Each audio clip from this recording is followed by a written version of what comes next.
LT Uttarakhand pedagogy की इस lecture series में आज हम लोग एक नया टॉपिक स्टार्ट करेंगे जो है व्यक्तित्व या पर्सनैलिटी, क्योंकि मोस्ट इम्पॉर्टेंट टॉपिक माना जाता है। ठीक है, क्योंकि इससे डायरेक्ट क्वेश्चंस आ जाते हैं। जबकि जैसे पर्सनैलिटी है तो ये कहाँ से निकल के आया है, इसकी मीनिंग क्या है, इसी पे ही बेस्ड क्वेश्चंस आ जाते हैं। ठीक है, तो इसको हम काफ़ी डिटेल में पढ़ेंगे और ये जो लेक्चर है ये एक वीडियो में कंप्लीट नहीं हो पाएगा, तो आप इसके एक से ज़्यादा वीडियोस आपको इसकी देखने को मिलेंगी।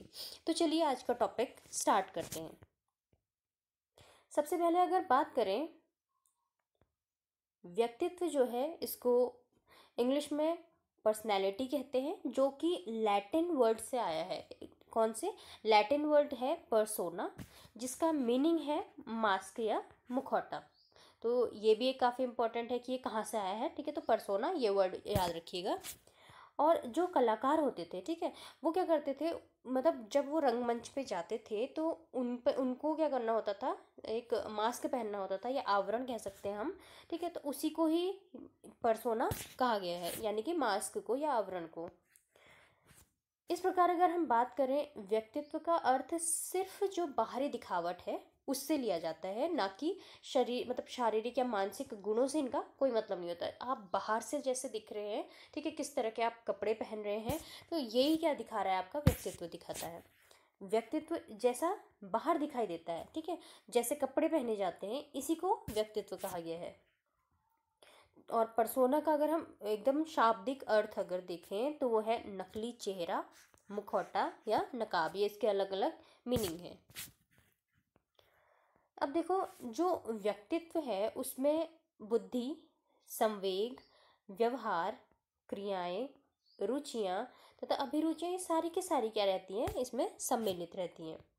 व्यक्तित्व में व्यक्ति के आंतरिक और बाह्य दोनों प्रकार के गुणों का समावेश होता है। ठीक है, सिर्फ कोई एक गुण उसमें नहीं आएगा, उसमें आंतरिक और बाह्य दोनों गुण क्या होंगे, सम्मिलित होंगे।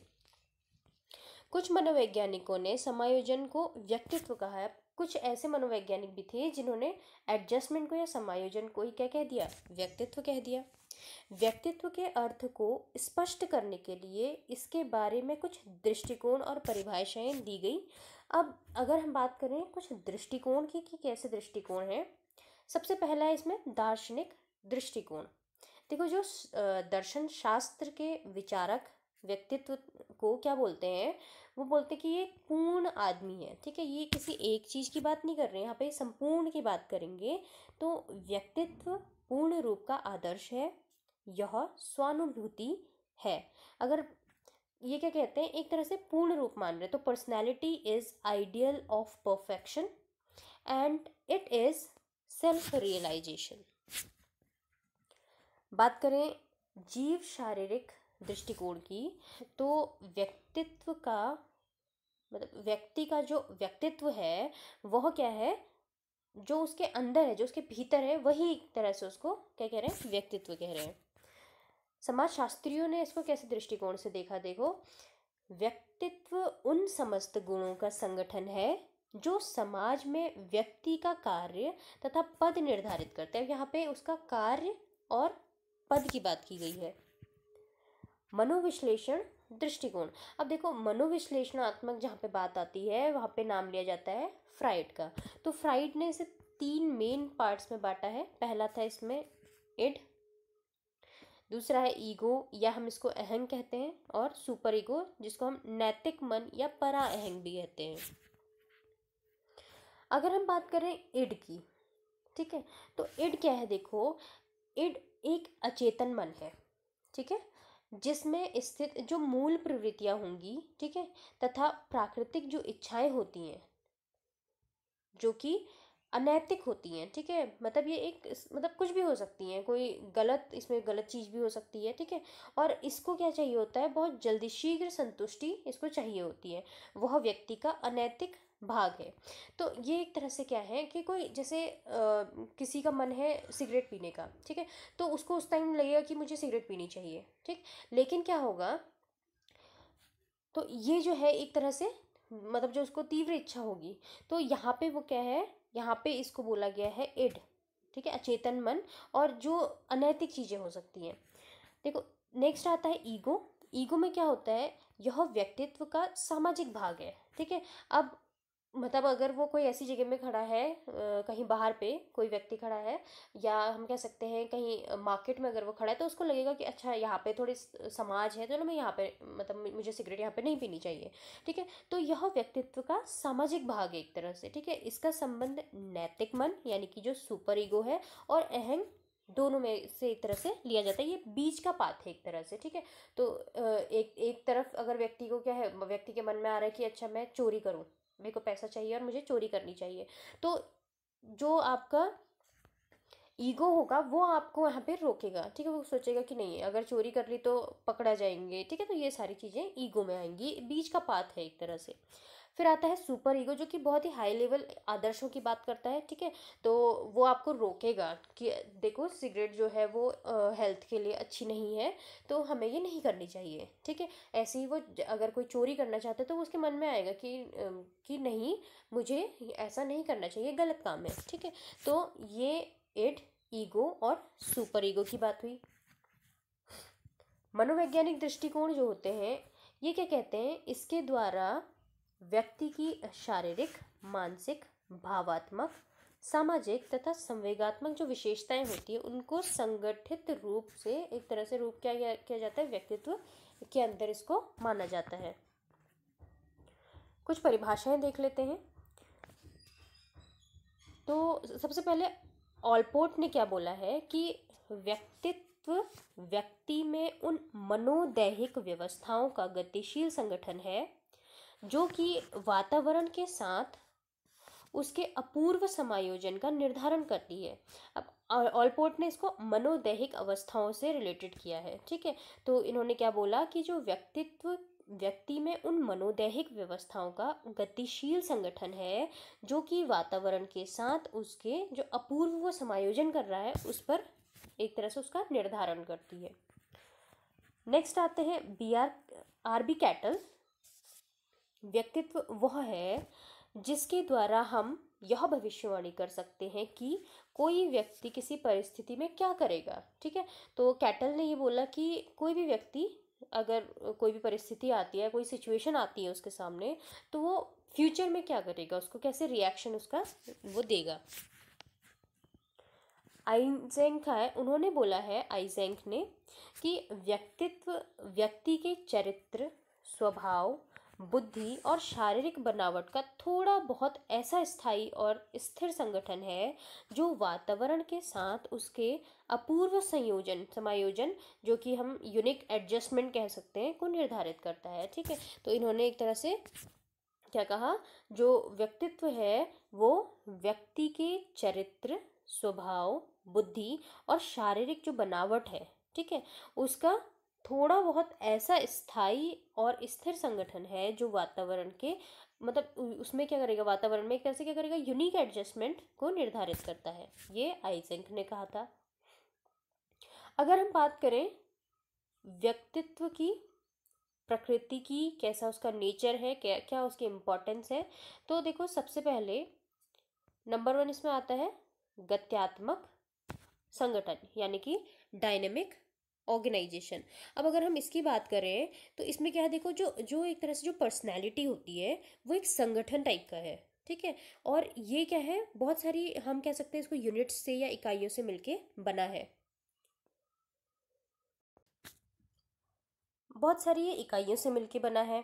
ठीक है, तो इनको एक तरह से संगठन, जो ये संगठन है, ठीक है, ये स्थिर ना होके इसको गत्यात्मक माना गया है। ठीक है, मतलब जैसे जैसे आपकी डेवलपमेंट आपका होगा, ठीक है, ये जो है ये मतलब उसके शारीरिक और जो मनोवैज्ञानिक पहलू भी विकसित होते चले जाएंगे। ठीक है, तो व्यक्तित्व एक ये बोला गया है कि ये क्या है, मतलब एक रुकी हुई चीज़ नहीं है, ये एक डायनेमिक ऑर्गेनाइजेशन है, संगठन है, इसको बोला गया है। दूसरा आता है आपका मनोदैहिक या साइको फिजिकल। अब देखो साइको फिजिकल में क्या है कि व्यक्तित्व की कोई भी एक्टिविटी है वो मन और आपकी जो फिजिकल है उससे रिलेटेड ही होता है। ठीक है, व्यक्तित्व जो है वो मन और शरीर अभिन्न रूप से संगठित होगा, मतलब ये दोनों के दोनों चीज़ें क्या है, एक साथ मिलके काम करती हैं यहाँ पे। तीसरा आता है ये अपूर्व व विशिष्ट है, ठीक है। अपूर्व व विशिष्ट की अगर हम बात करें, ठीक है, तो हमको पता है कि हर एक व्यक्ति का व्यवहार वो एकदम विशिष्ट है, अलग है दूसरे से, ठीक है।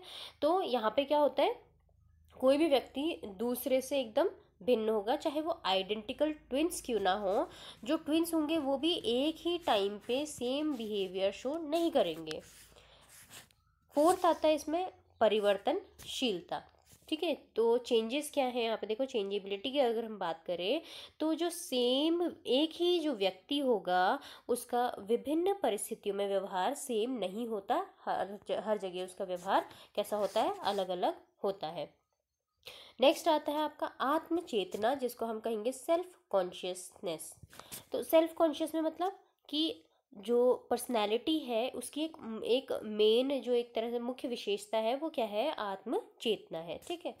और इसको काफ़ी एक तरह से इम्पोर्टेंट माना जाता है। इससे जो व्यक्ति है, ठीक है, वो क्या करेगा, जो चेतना होती है उसके कारण कोई भी व्यक्ति है वो मतलब स्वयं की आलोचना नहीं करेगा, ठीक है। ये जो विशेषता है इसी के कारण जो आपके जो मनुष्य हैं, हम लोग जो हैं, इनको एक तरह से क्या माना गया है, सभी प्राणियों में श्रेष्ठ माना गया है, क्योंकि इसमें क्या है, सेल्फ कॉन्शियसनेस होती है। नेक्स्ट आता है एकीकरण। तो जो व्यक्तित्व है उसमें क्या है, व्यक्ति के बारे में सब कुछ निहित होता है, ठीक है। ये जो सब कुछ है एक व्यक्ति अपने पास रखता है, ठीक है।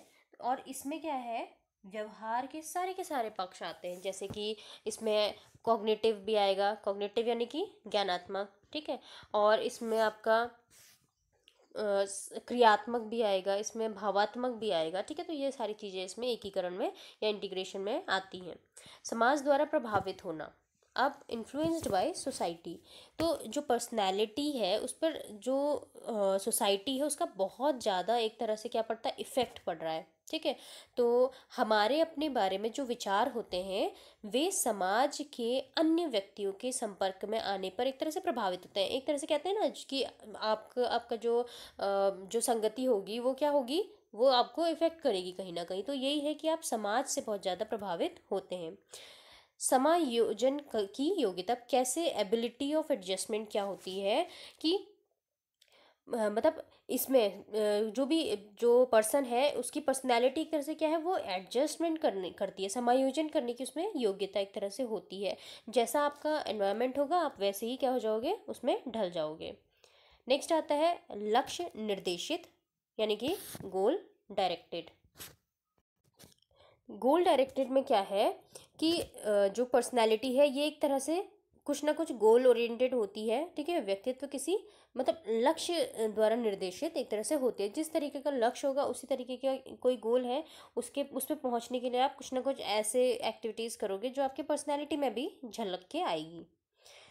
दृढ़ इच्छा शक्ति, स्ट्रॉन्ग विल पावर की यहाँ पे बात की जाती है, ठीक है। स्ट्रॉन्ग विल पावर का मतलब क्या है कि बहुत मतलब एक इच्छा शक्ति होती है किसी के भी अंदर, ठीक है। और ये जो शक्ति है एक तरह से जो भी पर्सन है उसको जीवन की जो कठिनाइयाँ हैं, ठीक है, उनसे मतलब संघर्ष करना या मतलब इस तरीके की उसमें क्षमता एक तरह से होती है।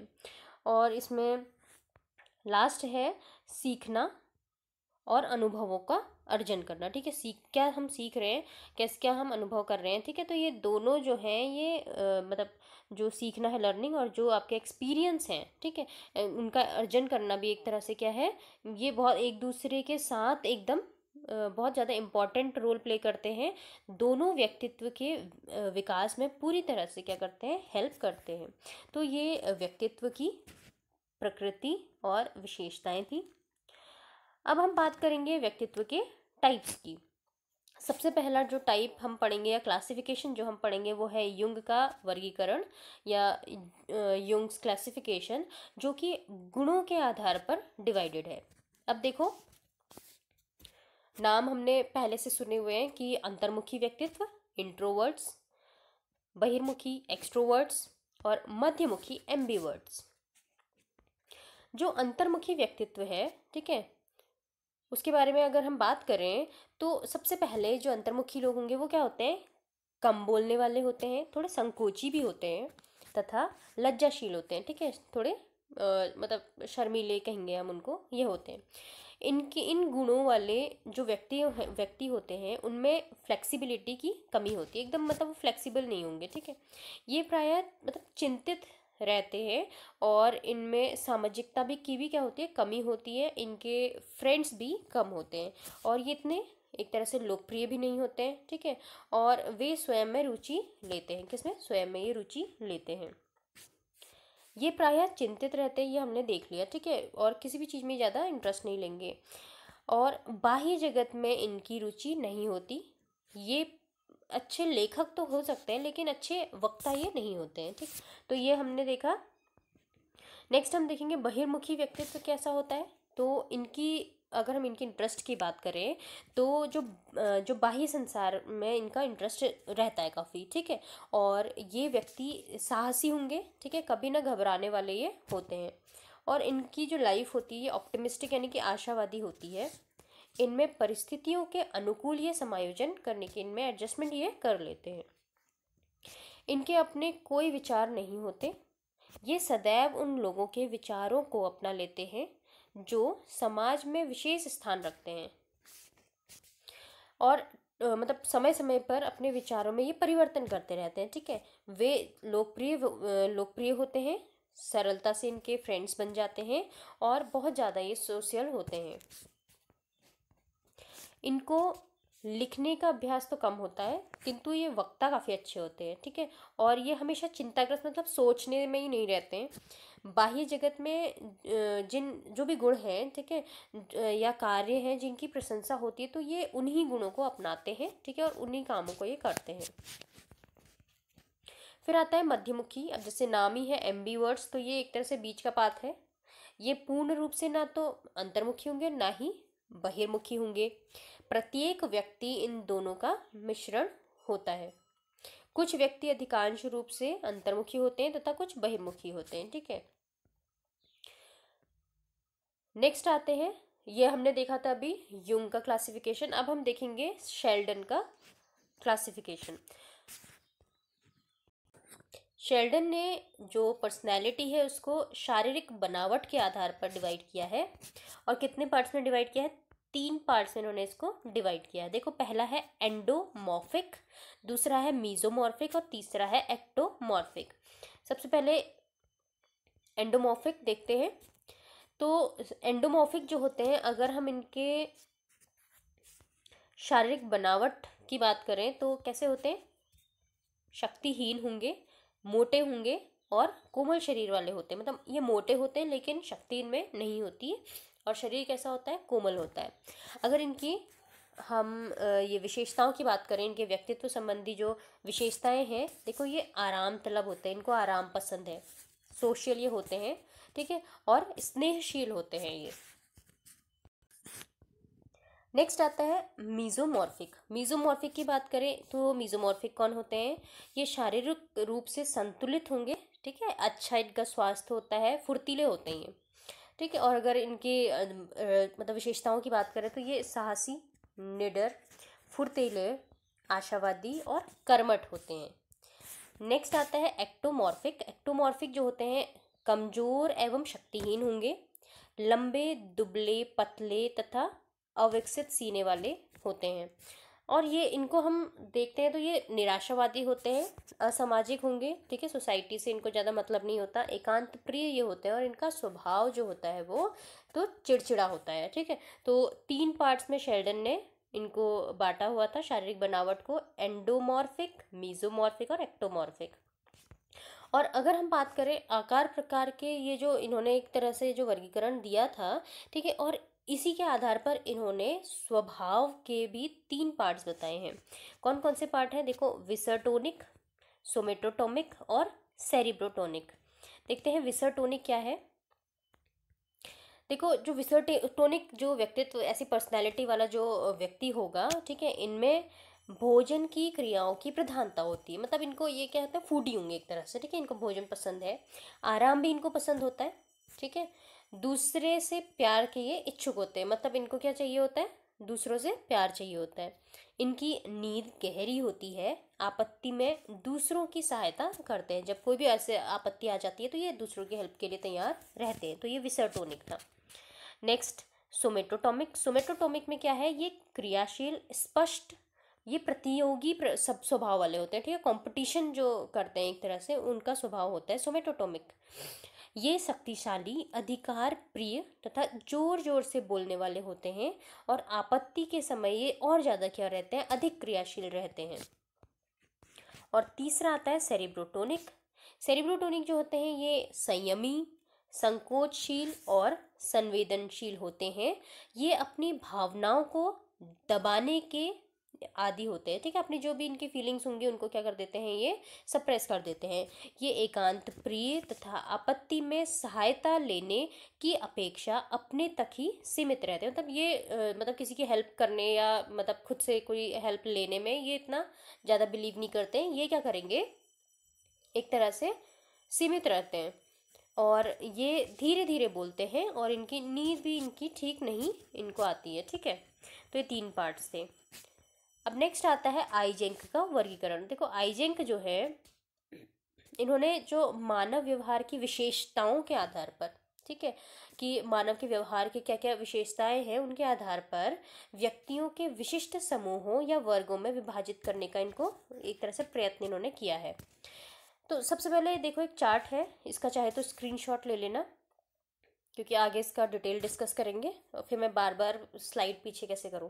तो देखो सबसे पहले यहाँ पे इस तरीके से दिखाया गया है कि सबसे नीचे आपका स्पेसिफिक रिस्पॉन्स दिखाए हैं, उसके ऊपर आपके हैबिचुअल रिस्पॉन्स दिखाए हैं, फिर यहाँ पे कुछ अलग अलग ट्रेट्स बताए गए, जैसे परसिस्टेंट है, और आपका रिजिडिटी है, सब्जेक्टिविटी, शाइनेस, इरिटेबिलिटी, ठीक है, ये ट्रेट्स लेवल बताए गए हैं। और फिर इन सबको एक रिलेट किया गया है एक वर्ग में, जैसे इंट्रोवर्जन, ठीक है। तो ये एक तरह से अलग अलग इन्होंने लेवल दिए, तो इसके बारे में डिस्कस कर लेते हैं कि क्या ये है। तो सबसे पहले देखो इसमें इन्होंने कुछ 3-4 पॉइंट दिए हैं इस बात को समझाने के लिए, कि जो व्यवहार संगठन की जो प्रक्रिया है को आइजेंक द्वारा 4 स्तरों में विभाजित किया गया है, ठीक है। इसमें पहले की बात करते हैं, सबसे निचले स्तर पर स्पेसिफिक रिस्पॉन्स, ठीक है, जैसे कि आपको मैंने दिखाया था अभी, ये था स्पेसिफिक रिस्पॉन्स सबसे नीचे। वो यहाँ पे बोल रहा है कि सबसे निचले स्तर पर स्पेसिफिक रिस्पॉन्सेज आते हैं। ये किसी भी एक स्टिमुलस के प्रति होने वाली विशेष अनुक्रिया व्यक्त करते हैं। मतलब कोई एक, अगर कोई स्टिमुलस दिया गया है, ठीक है, कहीं अगर भोजन दिया गया है तो उसको लार आना जो एक तरह से था, ठीक है, तो ये क्या है, ये किसी भी उद्दीपन के प्रति होने वाली जो विशेष अनुक्रिया है उसको ये व्यक्त करेंगे। सेकंड पॉइंट इसमें कहता है, दूसरे स्तर पर स्वाभाविक या आदत संबंधी अनुकरण। यहाँ पर देखो उसके ऊपर क्या दिखाया था, हैबिचुअल रिस्पॉन्सेज दिखाए गए थे। यदि कोई व्यक्ति एक भी परिस्थितियों में बार बार एक जैसी अगर वो अनुक्रिया करता है तो हम उसे आदत संबंधी अनुक्रिया कहते हैं, यानी कि वो आपके हैबिट में, अगर कोई चीज़ आप बार बार कर रहे हो, ठीक है। अगर हम एग्जाम्पल की बात करें के रूप में, दूसरों को शीघ्र मित्र न बना सकना, अपरिचितों से बात न करना या हिचकिचाना, ये सारी की सारी क्या है, एक तरह से आदत संबंधी अनुक्रियाएं हैं। तीसरे की बात करते हैं, जो तीसरा स्तर है उस पे क्या दिया है, देखो आदत संबंधी अनुक्रियाओं का व्यक्तित्व संबंधी, यानी कि जो स्पेसिफिक रिस्पॉन्सेस के रूप में एक संगठन दिया है। व्यवहार संबंधी सभी एक सी जो विशेषताएं हैं को किसी एक विशेषता या विशेष विशेषता के रूप में संगठित कर लिया गया है वहाँ पे। चौथे स्तर पर विशिष्ट विशेषताओं को एक सामान्य वर्ग, दो अलग अलग ट्रेट्स दिए हैं, ठीक है, उनको एक सामान्य वर्ग में रखा गया है। प्रस्तुत चित्र में जैसे वहाँ पे दिखाया गया था, हठ, दृढ़ता, आत्मनिष्ठता, शर्मिलापन, चिड़चिड़ापन, ये सारे के सारे जो ट्रेट्स होते हैं, ठीक है, इनसे मिलकर एक विशेष समूह या वर्ग का निर्माण हुआ है, जिसे अंतर्मुखी प्रवृत्ति का नाम दिया गया है, ठीक है। तो ये अलग अलग जो ट्रेट्स दिखाए गए हैं उनको एक लास्ट में एक अलग से नाम दे दिया गया है, ठीक है, और क्या नाम दिया गया है, इंट्रोवर्जन। तो ऐसे ही अगर जैसे हमें एक्सट्रोवर्जन की बात करनी होगी तो वो अलग से दिखाया जाएगा, ठीक है। तो इस प्रकार जो अंतिम स्तर पर जाकर हमें निश्चित समूह या वर्गों की प्राप्ति, जो भी होंगे उनकी प्राप्ति हमें हो जाएगी। एक व्यक्ति को अंतर्मुखी प्रवृत्ति वाला कहा जा सकता है यदि उसमें तीसरे स्तर पर दिखाए गए जो व्यक्तित्व संबंधी जो अलग अलग विशेषताएं हैं, ठीक है, और प्रारंभिक स्तर पर दिखाई जाने वाली जो विशिष्ट अनुक्रियाओं को अभिव्यक्त वो करता हो। तो वो एक तरह से क्या है, मतलब सिंपल सी बात है, कुछ स्टेप्स उन्होंने फॉलो करे, ठीक है, अलग अलग ट्रेड्स के लेवल उन्होंने बताए और लास्ट में उनको एक ग्रुप में डाल दिया। तो आइजेंक ने जब ये इससे जब निष्कर्ष निकाला तो उन्होंने जो व्यक्तियों को 3 समूहों में या 3 वर्गों में बांट दिया। कौन कौन से वो वर्ग थे? पहला था अंतर्मुखी, बहिर्मुखी, साइकोटिक और न्यूरोटिक, ठीक है। तो ये 3 तरीके के इन्होंने समूह बताए, जिसमें अंतर्मुखी और बहिर्मुखी हम समझ चुके हैं, ठीक है, कि जो अंतर्मुखी होंगे वो शांत होंगे, थोड़े संकोची, शर्मीले होते हैं, पीछे हटने वाले होते हैं, ठीक है, आवेगी, निर्णय के प्रति अविश्वासी और अनुशासित जीवन को पसंद ये करते हैं, ठीक है। पुस्तकें पढ़ना इनको पसंद होता है तथा जीवन की घटनाओं को ये गंभीरता से लेते हैं और बहुत ही ज़्यादा एक तरह से हम कह सकते हैं निराशावादी होते हैं। बहिर्मुखी एक्सट्रोवर्ट जो होते हैं ये काफ़ी सामाजिक होंगे, वह लोगों से मिलना जुलना पसंद करते हैं और उसके बहुत मित्र होते हैं उनके, ठीक है।